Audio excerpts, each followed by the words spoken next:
Hello दोस्तों, आज हम पढ़ेंगे क्लास 10th की फर्स्ट फ्लाइट का लेसन 3 हीज फर्स्ट फ्लाइट का part 2 black aeroplane.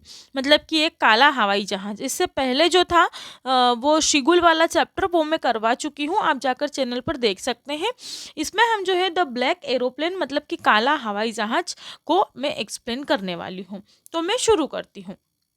The moon was coming up in the next. रात का समय था और जो चांद है वो पूर्व से आ रहा था। बिहाइंड मी, मेरे पीछे से, and stars were shining in the clear sky above मी।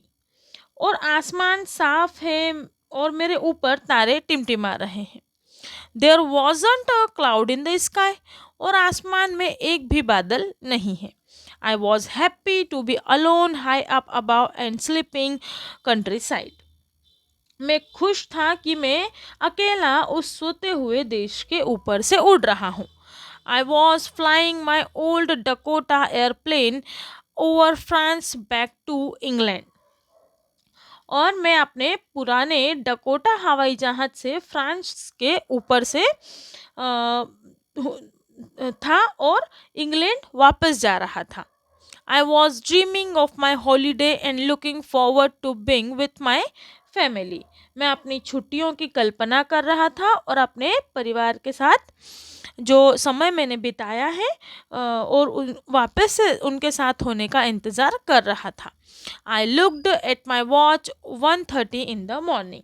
मैंने अपनी घड़ी देखी, सुबह के 1:30 बज रहे थे। सुबह के 1:30 मतलब रात के ही 1:30, वो तो 12 बजे जो है वो एम लग जाता है, इसलिए इन्होंने ऐसा लिखा हुआ है। ठीक है। I should call Paris control soon.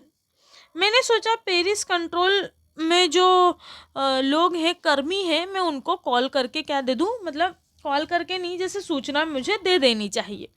As I look down past the nose of the aeroplane. जैसे ही मैंने हवाई जहाज के सामने के हिस्से को देखा, I saw a light of a big city in front of me.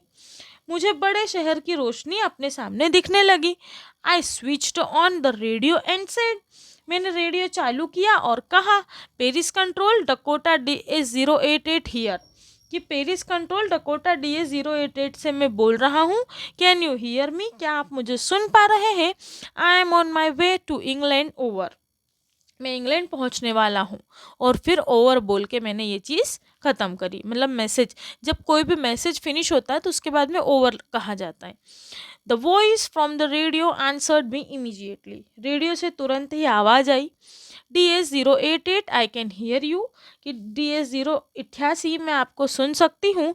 You ought to turn 12 degree west now. DS088 over. उन्होंने कहा कि हम, मतलब अब आपको 12 डिग्री पश्चिम की तरफ मुड़ना है।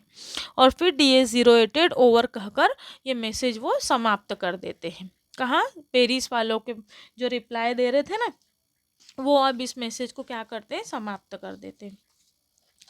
फिर I checked the map and the compass.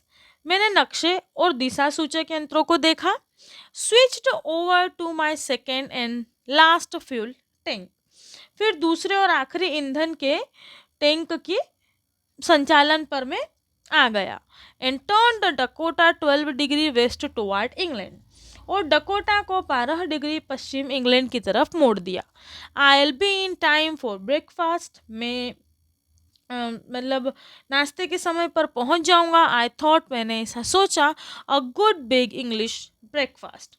और मुझे एक अच्छा इंग्लिश और शाही नाश्ता मिलेगा। शाही नाश्ता इन लोगों को मिलता है जो पायलट्स होते हैं। Everything was going well, it was an easy flight. सब कुछ ठीक ठाक चल रहा था और यह एक सरल उड़ान थी, just a normal flight. Paris was about 150 kilometres behind me when I show the clouds. और पेरिस अब केवल 150 किलोमीटर पीछे रह गया था जब मैंने बादलों को देखा। स्ट्रॉम क्लाउड्स, तूफानी बादल। देवर ह्यूज, वे बहुत विशाल थे। They looked like black mountains standing in front of me across the sky. वे आसमान में काले पहाड़ों की तरह लग रहे थे। I knew I could not fly up and over them. मैं जानता था मैं उन पर से नहीं उड़ पाऊंगा। And I did not have enough fuel to fly around them to the north or south. और मेरे पास पर्याप्त ईंधन भी नहीं है कि मैं उनके चारों तरफ या मतलब उत्तर या दक्षिण के चक्कर लगाऊं। I would go to back to Paris. मैंने सोचा मुझे पेरिस वापस जाना पड़ेगा। I thought but I wanted to get home. पर मैं घर पहुंचना चाहता था। I wanted that breakfast. मैं नाश्ता करना चाहता था। I take a risk. और तो मैंने एक जोखिम उठाने की सोची। एंड आई थॉट, और मैंने सोचा कि मैं ये मतलब रिस्क ले लूँगा। And flu that old Dakota straight into the storm. और जो डकोटा है उसको तूफान में ही आगे मैंने बढ़ा लिया।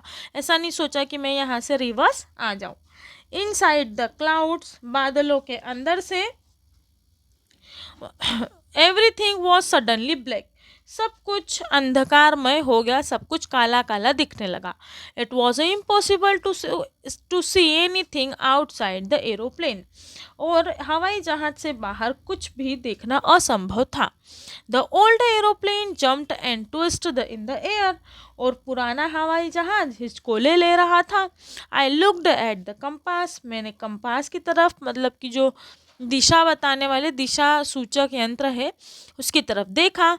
I couldn't believe. मुझे क्या नहीं हुआ, भरोसा नहीं हुआ। देखो ये यहाँ पर चित्र भी दिया हुआ है, ये चित्र आपकी बुक में भी होगा, यहाँ से आप देखो इसको। I couldn't believe my eyes. मुझे अपनी आंखों पर विश्वास नहीं हुआ। The compass was turning round and round. कि मतलब जो कंपास था वो कैसा घूम रहा था, गोल गोल गोल, मतलब कोई दिशा ही नहीं दे रहा था, उसके कांटे ढीले हो गए थे। जैसे आपके पास कोई बाइक या स्कूटी होगी या कार भी होगी, कभी कभी जब उसका जो मीटर रहता है वो ख़राब हो जाता है तो उसके कांटे गोल गोल गोल गोल घूमने लगते हैं। वैसे ही इसके भी कांटे राउंड राउंड एंड राउंड घूम रहे थे। It was dead. वह बिल्कुल ही ख़राब हो चुका था, मर चुका था मतलब। It would not work. और अब वह कोई काम नहीं करेगा। The other instrument were suddenly dead. और इसके साथ साथ सारे यंत्रों ने काम करना बंद कर दिया। To I tried the radio. तो मैंने रेडियो चलाने की कोशिश की। Paris control can you hear me. मैंने कहा कि पेरिस कंट्रोल क्या आप मुझे सुन सकते हैं। There was no answer. तो वहाँ से कोई उत्तर नहीं आया। And I could not see where I was. और नहीं, the radio was dead too. और रेडियो ने भी काम करना बंद कर दिया था। I had no radio. अब मेरे पास कोई रेडियो नहीं था। No compass. कोई कंपास नहीं, कंपास मतलब दिशा सूचक यंत्र नहीं था। And I could not see where I was. और मैं नहीं पता लगा पा रहा था कि मैं कहाँ पर हूँ। I was lost in the storm. और मैं तूफान में कहीं खो गया था। देन उसके बाद, इन the black clouds quite near me. अब तभी काले काले बादल मेरे बहुत करीब आ गए। I saw another airplane. मैंने एक दूसरे हवाई जहाज को देखा। It had no lights on its wings. और उसकी पंखों पर कोई रोशनी नहीं थी। But I could see it flying. पर मैं उस हवाई जहाज को मतलब लाइट्स ऑन विंग्स, उसके उस पर कोई रोशनी नहीं थी। But I could see it flying. पर मैं देख पा रहा था कि वो क्या है, मेरे पास आ रहा है। Next to me through the storm. कि हवाई जहाज इतने तूफान में अपने पास में मैं देख पा रहा था। I could see the pilots face. लेकिन मैं देख पा रहा था पायलट ने अपना जो चेहरा था टर्न टुवर्ड मी, वो मेरी तरफ कर लिया था। I was very glad to see. मैं यह देखकर, मतलब दूसरे व्यक्ति को देखकर बहुत खुश हुआ। अनदर पर्सन, एक दूसरे आदमी को देखकर बहुत खुश हुआ। ही lifted one hand and waived. उन्होंने एक हाथ उठाया और मेरी तरफ हिलाया। जैसे हम कहीं पे घूम जाते हैं और फिर बोलते हैं ना, इधर देख मैं इधर हूँ, वैसा करा उसने, है ना। Follow me he was saying, follow me. उसने कहा कि चलो चलो मेरा पीछा करो, मेरा पीछा करो, ऐसे करके कहा। He knows that I am lost. उसे पता था कि मैं खो गया हूँ। आई थॉट, मैंने सोचा, he is trying to help me, कि वह मेरी मदद करने की कोशिश कर रहा है। ही tuned his aeroplane slowly to the north, और वह अपना हवाई जहाज धीरे से उत्तर की तरफ मोड़ता है। In front of my Dakota, अब वह मेरे डकोटा के आगे चल रहा था। So that it would be easier for me to follow him, जिससे कि मुझे उसका पीछा करने में आसानी हुई। I was very happy to behind the strange aeroplane like an obedient child, मैं एक आज्ञाकारी बच्चे की तरह उस अजनबी हवाई जहाज के पीछे जाने में बहुत खुश हो रहा था।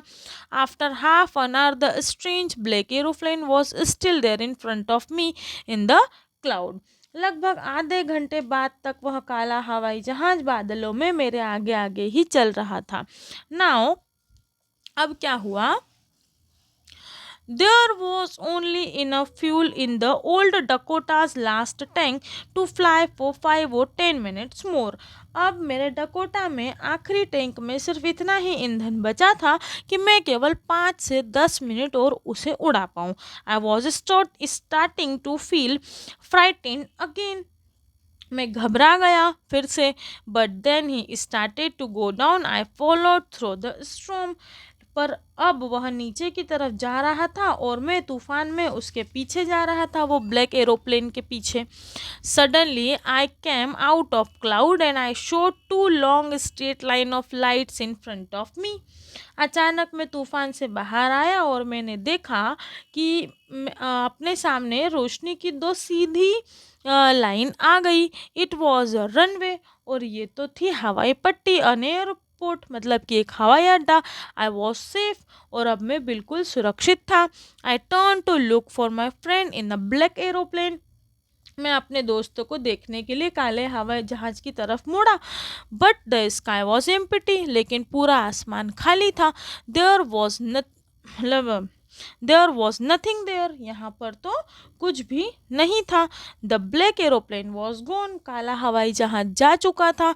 I could not see anywhere, मैं कहीं पर भी वह मुझे दिखाई नहीं दे रहा था।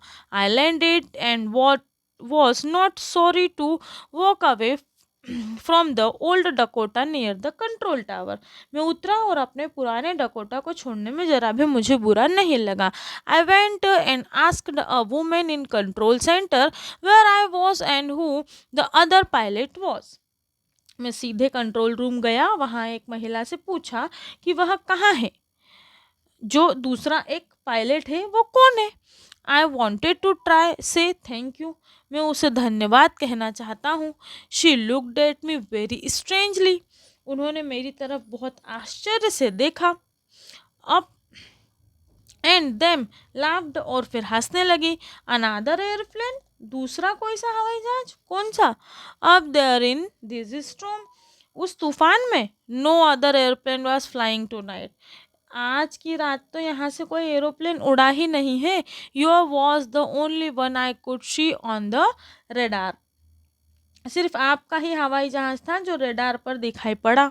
सो who help me arrive there safely without a compass और अ रेडियो, फिर किसने मेरी मदद की यहाँ तक लाने में, वो भी बिना रेडियो और बिना दिशा सूचक यंत्र के। And without any more fuel in my tanks, और इसके बिना कि मेरे पास कोई ज़्यादा ईंधन था।